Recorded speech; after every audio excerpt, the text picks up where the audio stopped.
Grant. And considering the venue, I can't believe no one said he's behind you yet when he's come out to tell us to stop. But yeah, no, thank you all for joining us straight after lunch for this discussion on the importance of digital trading in the energy market. My name is Charlie Wright. I'm Head of Account Management at Whitespace, part of Verisk, and I'm joined and delighted to be joined by Henry Laurie here, the Placement Leader for Casualty in Marsh's Energy and Power practice, to discuss this increasingly prevalent topic. And we heard about it in this morning's first panel chat from Andrew and Alison in particular, which is digital trading. Now, I'm sure a number of you are aware of what Whitespace is and does, but to quickly recap, Whitespace is the only truly digital and data-first placing platform on the market for the insurance and reinsurance market. If you want to learn more about Whitespace, come and see us at the Verisk stand on the second floor later on. I don't want to take up too much time speaking about the ins and outs of it now. I want to get really stuck in with you, Henry. So I wondered over your time in the market how you have seen placing practices and trading more generally shift over your time there. Yeah, I think that's a really good question. I think if we look at the last decade, it's been quite a big change big for insurance. Big change in how we're processing and doing business. If you go back 10 years to sort of like the traditional Lloyd's model of walking around Lloyd's with a slip that you're getting wet stamped, face-to-face trading, obviously core of it.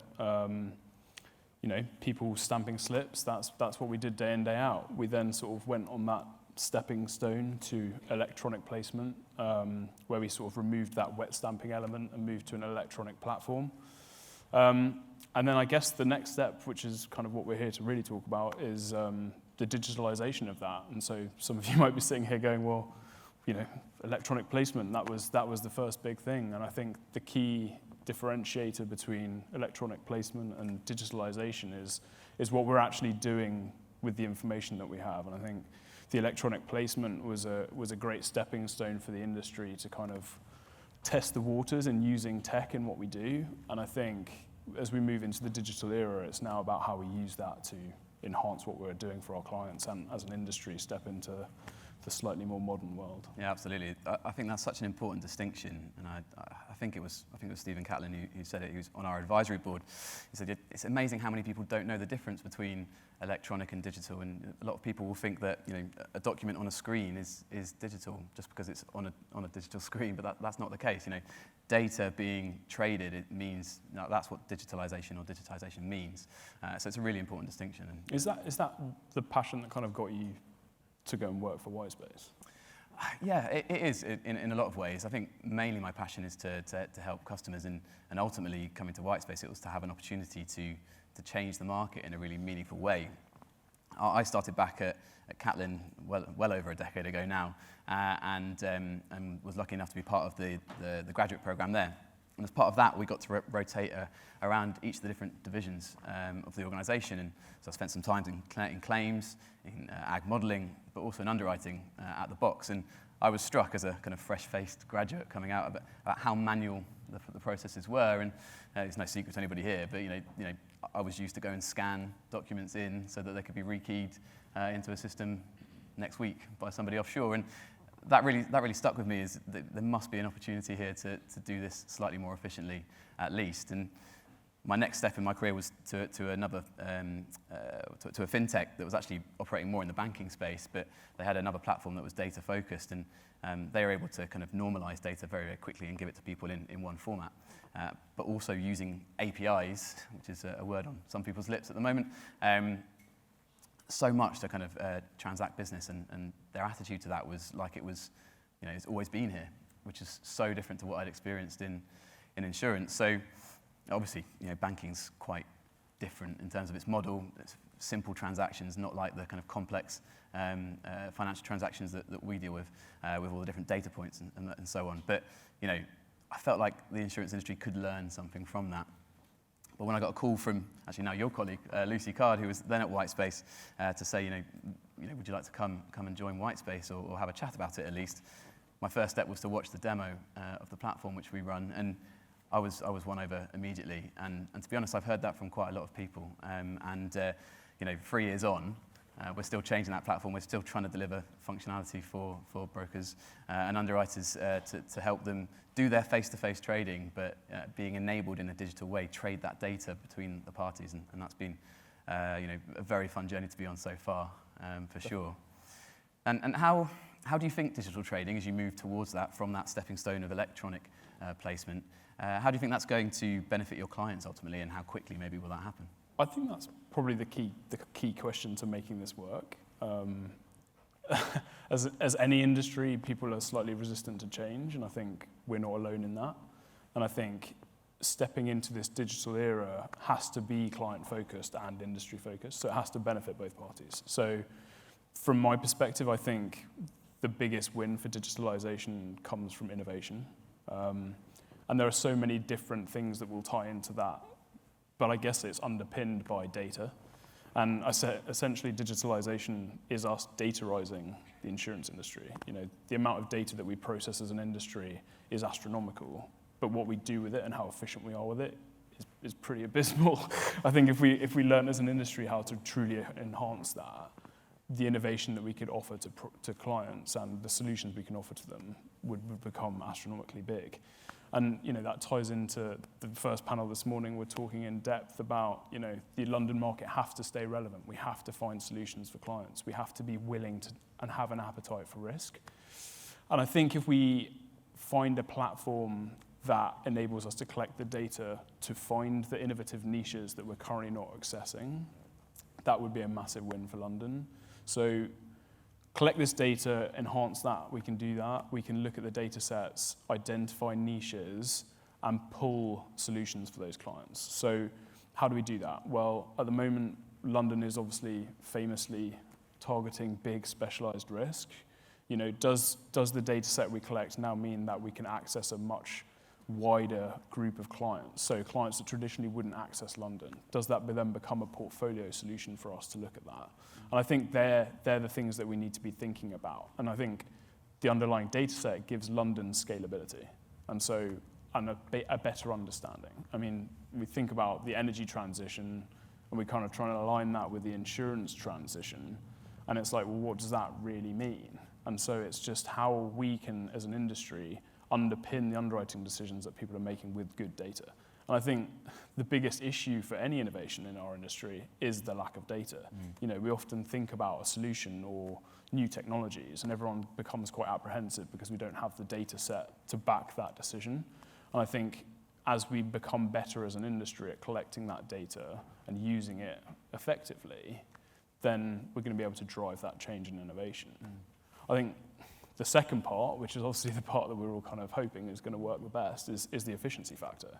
I think we're all acutely aware that the analog style of PDFs and slips and going on that journey from wet stamping through to a PPL-based PDF slip, then we need to move along and we need to keep pushing that industry forward. And so the efficiency that's going to come from digital trading is going to be massive. We can move away from rekeying data multiple times. Just think about the named insured on a slip, for example. I mean, we've been running the numbers internally at Marsh, and we reckon that each piece of data gets keyed 30 times from initial submission entry to closing and invoicing. There's no need for that to happen. In a digital world, that happens once. We remove the human error, we remove the risk of E&O, and as long as we can start to get our systems to talk to each other the whole way through that process, then we can start to go on quite an exciting journey. And I guess from a client, because I'm looping it right back to what the benefit of the client is, Lloyd's are very public about trying to cut their costs back. And I think if you looked at how they split that cost breakdown into two parts, you've got their operating costs and their acquisition costs. And I think over the last 5 years, Lloyd's have been very good at cutting back their acquisition costs, because it's like the easiest thing to do. Underwriters put pressure on their broker community and they cut their acquisition costs back. But if you actually look at their operating costs, the general trend, whilst it hasn't moved meaningfully, is on an upwards trend. And so I think we as an industry need to try and use things like digitalization to cut back that operational cost, which essentially to the client means more cost-effective premiums without putting pressure on the margin of the business. Yeah, absolutely. just to say, I didn't say it at the top, but if you do want to ask us any questions, please do feel free to use the app. I'll try and do my best to refresh the app to get those later on. But yeah, no, your point's so true there, Henry. I was in the lift at a broker's office the other day who I was visiting, and on the way down I heard the broker saying to a client, "Oh yes, we now have white space. We can send this really quickly to the underwriter. The underwriter will really quickly get it and send it straight back, digitally, and trading this data." And the client seemed happy. I didn't hang around for that conversation anymore as I got out of the lift. But I think there are the efficiency piece there is a really key benefit.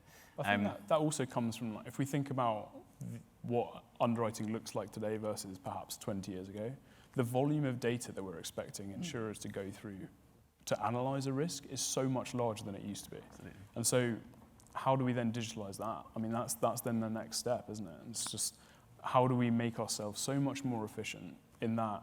Do we get to a position where brokers are then submitting submissions in a digital format? Mm-hmm. And by that I don't mean sending a PDF or an Excel document that contains the schedule of values or something.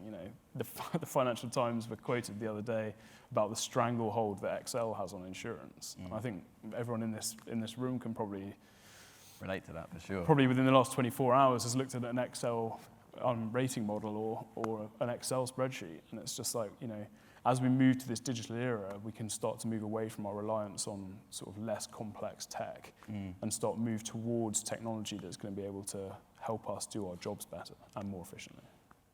And I suppose we haven't said it explicitly yet, but Marsh is on that journey with Whitespace now, have been for a number of months now, and Energy and Power, your practice is next cab on the rank for that, I suppose. Yep.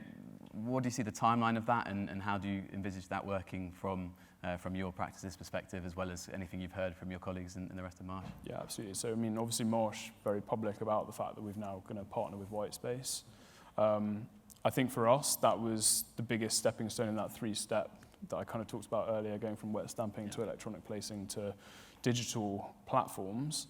I think we realise as a business that we've got to be more data focused, and so we need to partner with a platform that's going to enable us to do that. And so from an energy standpoint, Marsh will be live on the platform from August. We are almost exclusively going to trade with people through Whitespace.